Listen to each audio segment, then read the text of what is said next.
Hey guys, welcome to 8.07 Spheres. Your objective today is that students will be able to apply formulas to find volume of spheres. So it's very simple and similar to yesterday where we have a formula we're going to substitute and being able to manipulate based on information given. Before we do anything, I want you to see if you can recall what two-dimensional shape makes a sphere.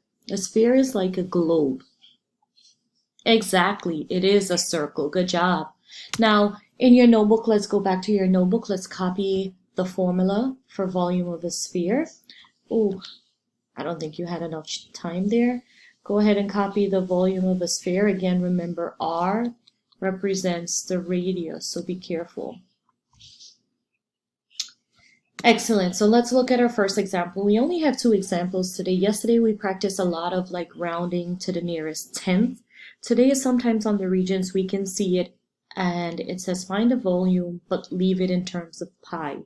In terms of pi means just don't enter pi inside. So when you go back to the formula and you see 4/3 pi r cube, when you're going to do this example, we're not going to enter pi. So the first thing we're going to do is volume equals 4/3 pi r cubed. So we want it in terms of pi. We don't enter that.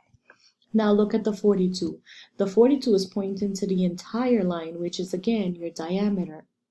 So if the diameter is 42, the radius is 42 divided by 2. So the radius is actually 21, okay? So when we go over this corner, volume is equal to 4/3 pi parentheses 21 to the third power. Now here, we're going to enter everything except the pi. So I am going to go into my calculator. I'm going to enter 4/3, either alpha y equals enter or 4 divided by 3 times 21 to the third power, and you should all have gotten the same thing, 12,348. Now don't forget the pi sign, because it says leave it in terms of pi, meaning that your final answer will have a pi. And this is in centimeters cubed because it's volume. Now if they say round it to the nearest tenths, 100, then we'll enter the pi. Alrighty, got it?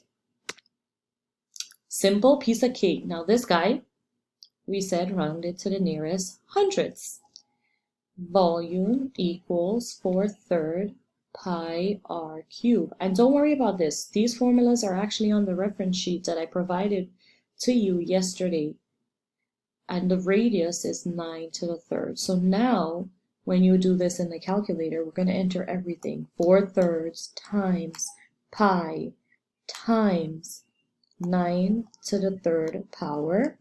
So remember, you're entering everything, including the pi. You would get 3,053.628. Now hundredths means we're doing 2 decimal.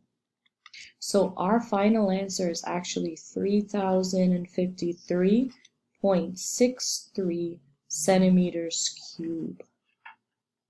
Super short and simple, straightforward video. Don't forget how to round. Now, you know what the deal is. We're going to go ahead and complete the worksheet. Now remember, in order to get full credit, you have to show all your work. And then don't forget to submit it on Google Classroom. Bye.